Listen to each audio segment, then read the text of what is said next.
வணக்கம் நேயர்களே, எல்லாம் எப்படி இருக்கீங்கோ? இன்றைக்கி வீடியோவில் நீங்கள் என்ன பார்க்க போகிறீங்கன்னாக்கா, இது என்ன ஊர் வச்சுருக்காளேன்னு பார்க்குறீங்களா?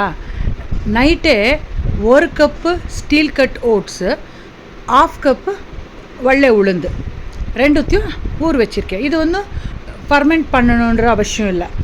உங்களுக்கு காலையில் பிரேக்ஃபாஸ்ட்டுக்கு நீங்கள் ரெடி பண்ணிக்கணுன்னாக்கா நைட்டே இப்படி ஊர் வச்சுடுங்க.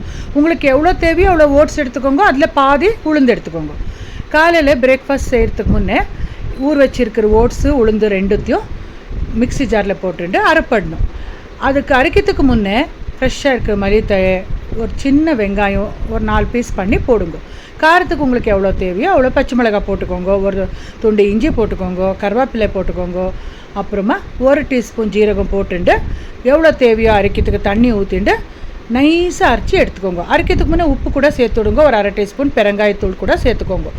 வாசனையாக நல்லா இருக்கும். இப்போ அரைச்சிருக்கிற மாவை ஒரு பாத்திரத்துக்கு ட்ரான்ஸ்ஃபர் பண்ணிட்டு அண்டு மிக்ஸி ஜாரில் ஒட்டின்ட்டுருக்கோம் இல்லையா, அதையும் கொஞ்சம் வச்சு போட்டுக்கோங்க. ஏன்னா இந்த ஓட்ஸ் ரொம்ப ஃபைபர் கண்டென்ட் இருக்குன்னா அது ஒரு மாதிரி ஸ்டிக்கியாக இருக்கும். அதனால கையில் வச்சு தான் போட முடியும்.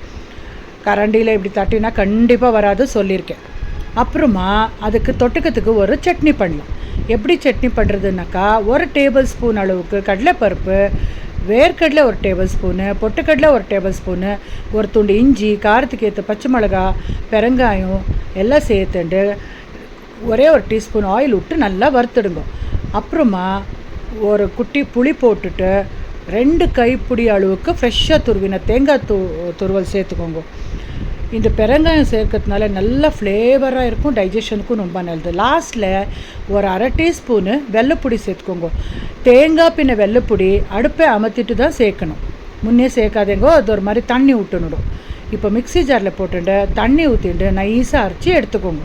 இப்போ சூப்பராக சட்னி ரெடி ஆச்சு. வேணும்னா திருமாறுங்கோ, இல்லைன்னா அப்படியே சாப்பிட்லாம், ஒன்றும் பிரச்சனை இல்லை. இப்போ தோசைக்கல் சூடான உடனே பொறுமையாக தோசை வாத்தாக்கா சூப்பராக மொரன்ட்டு steel cut oats dosa ready ஆகிடும். High fibre, very very healthy breakfast. டேஸ்டியாக எப்படி செய்கிறதுன்னு கூட நான் உங்களுக்கு காட்டி கொடுத்துருக்கேன், மசாலாலாம் சேர்த்துண்டு. ஆனாக்கா மசாலானா லிட்ரலி அந்த மசாலா இல்லை, பச்சை மிளகா இஞ்சி அதெல்லாம் மசாலா தானே, அந்த மாதிரி சேர்த்துண்டு செய்கிறது. அப்புறம் ஒரு தோசைக்கு இன்னொரு தோசைக்கு டைரெக்டாக தவா மேலே ஊற்றிட்டா ஒட்டினுடும். ஏன்னா நான் ஆல்ரெடி சொல்லியிருக்கேன் இல்லையா, ரொம்ப ஃபைபர்ன்ட்டு தண்ணி தொளிச்சு கொஞ்சம் கூல் பண்ணி தவாவை அப்புறம் வாக்கணும். அப்போ இந்த மாதிரி முறைன்ட்டு சூப்பராக ஸ்ப்ரெட் பண்ண வரும். டேஸ்டியாக இருக்கும், ஹெல்த்தியாக இருக்கும். கண்டிப்பாக நீங்கள் இந்த வீடியோ பார்த்துட்டு செஞ்சு எப்படி வந்ததுன்னு சொல்லுங்கோ.